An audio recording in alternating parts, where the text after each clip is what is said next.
Praise Lord. ഹാബേൽ. ഹാബേൽ എന്ന വാക്കിൻ്റെ അർത്ഥം ശ്വാസം എന്നാണ്. ആദാമിൻ്റെയും ഹൗവയുടെയും രണ്ടാമത്തെ പുത്രനായിരുന്നു ഹാബേൽ. കയീൻ ഹാബേലിൻ്റെ മൂത്ത സഹോദരനാണ്. കയീൻ കർഷകനും ഹാബേൽ ആട്ടിടയനുമായിരുന്നു. കർഷകനായ കയീൻ കഠിനഹൃദയനും തൻ കാര്യക്കാരനും സ്നേഹരഹിതനുമായിരുന്നു. ഹാബേലോ ശാന്തനും സൗമ്യനും സഹോദര സ്നേഹം പാലിക്കുന്നവനുമായിരുന്നു. മാതാപിതാക്കളിൽ നിന്നും ദൈവ ആരാധന അവർ പഠിച്ചു.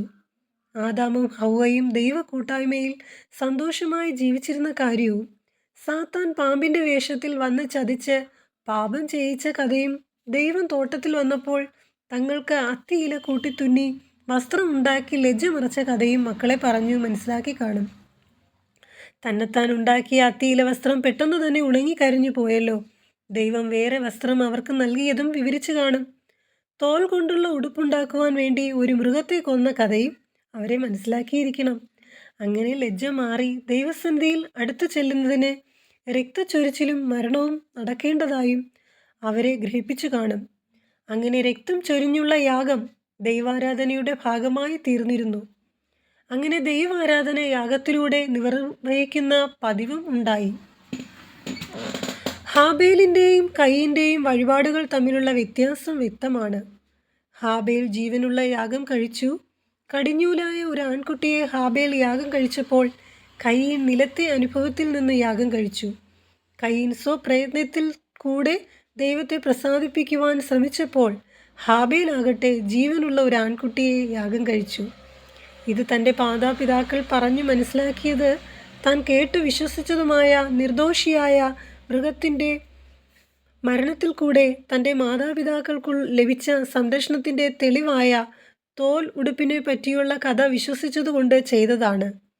അതിനാൽ വിശ്വാസത്താൽ ഹാബേൽ ദൈവത്തിന് കയീൻ്റേതിലും ഉത്തമമായ യാഗം കഴിച്ചു. അതിനാൽ അവന് നീതിമാൻ എന്ന് സാക്ഷ്യം ലഭിച്ചു.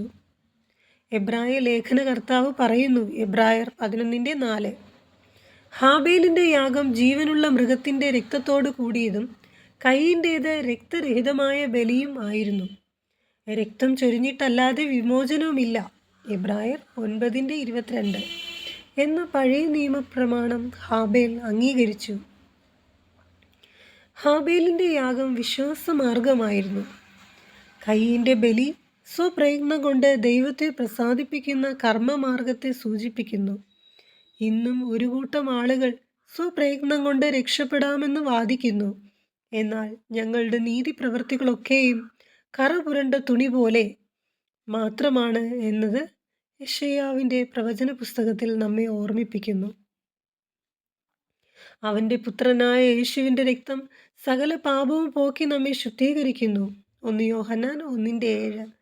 യേശുക്രിസ്തു നിർവഹിച്ച കാൽവറി യാഗത്തിൽ വിശ്വസിക്കുന്നത് മൂലം മാത്രമാണ് മനുഷ്യവർഗത്തിൻ്റെ രക്ഷ ലഭിക്കുന്നത്. മനുഷ്യൻ്റെ യാതൊരു സൽപ്രവൃത്തി കൊണ്ടും നാം രക്ഷിക്കപ്പെടുകയില്ല. കൃപയാലല്ലോ നിങ്ങൾ വിശ്വാസം മൂലം രക്ഷിക്കപ്പെട്ടിരിക്കുന്നത്. അതിനും നിങ്ങൾ കാരണമല്ല, ദൈവത്തിൻ്റെ ദാനം എത്രയാകുന്നു. ആരും പ്രശംസിക്കാതിരിപ്പാൻ പ്രവൃത്തികളും കാരണമല്ല. ഹാബേൽ മരിച്ച ശേഷവും സംസാരിച്ചു കൊണ്ടിരിക്കുന്നു. മരണത്തിന് ശേഷവും ലോകത്തോട് ഹാബേലിന് സംസാരിപ്പാനുള്ള കാര്യം ഒന്നു മാത്രമാണ്. അതായത് പുതിയ നിയമത്തിൻ്റെ മധ്യസ്ഥനായ യേശുവിൻ്റെ രക്തം പുണ്യാഹ രക്തമാണ്. അത് മുഖാന്തരമാണ് പാപങ്ങൾക്ക് പരിഹാരം ലഭിക്കുന്നത്. എബ്രായർ 11:24. ഈ സത്യം ഹാബേൽ ഇന്നും ലോകത്തോട് വിളിച്ചറിയിക്കുന്നു. ഹാബേൽ മരിച്ച ശേഷവും സംസാരിക്കുന്നു എന്ന് രേഖപ്പെടുത്തിയിരിക്കുന്നത് ഇതുകൊണ്ടാണ്. ഹാബേൽ ചരിത്രത്തിലെ ഒന്നാമത്തെ രക്തസാക്ഷിയാണ്. ഹാബേൽ നീതിമാൻ എന്ന പേര് ലഭിച്ച ആദ്യത്തെ മനുഷ്യനാണ്. ദുഷ്ടസന്തതിയായ കയീൻ്റെ അതിക്രമത്തിന് വിധേയനായി കൊല്ലപ്പെട്ട നിർദോഷിയായ നീതിമാൻ ഹാബേലാണ്. യാതൊരു അനീതിയും ചെയ്യാതെ ദുഷ്ടനായ കയീൻ്റെ ക്രൂരതയ്ക്ക് വിധേയനായി കൊല്ലപ്പെട്ട ഹാബേൽ ക്രിസ്തുവിൻ്റെ ഒരു മുൻകുറിയും കൂടിയാണ്. ഹാബേലിൻ്റെ പ്രവൃത്തി ദൈവസന്നിധിയിൽ നീതിയുള്ളതായിരുന്നു. ഹാബേലിൻ്റെ രക്തത്തിനുള്ള പ്രതികാരം ദൈവം ലോകത്തിലെ ദുഷ്ട തലമുറയോട് ചോദിക്കും. ലൂക്കോസ് 11:51. നീതിമാനായ ഹാബേൽ ദൈവത്തിൻ്റെ ദൃഷ്ടിയിൽ നിന്ന് മറഞ്ഞുപോയിട്ടല്ല ദൈവത്തെ സ്നേഹിക്കുന്നവർക്ക് ഉപദ്രവം ഉണ്ടാകയില്ല എന്ന് കരുതേണ്ടതില്ല. മറിച്ച് ക്രിസ്തുയേശുവിൽ നീതിയോടെ ജീവിപ്പാൻ മനസ്സുള്ളവർക്കെല്ലാം ഉപദ്രവം ഉണ്ടാകും. 2 തിമോഥെയോസ് 3:12 പറയുന്നു. ഹാബേൽ ഒന്നാമത്തെ ആട്ടിടയനായിരുന്നു. ശാന്തനും സൗമ്യനുമായ ഹാബേൽ തൻ്റെ സഹോദരനെ പകച്ചില്ല എന്നു മാത്രമല്ല, അവനെ സ്നേഹിക്കുകയും അനുസരിക്കുകയും ചെയ്തു.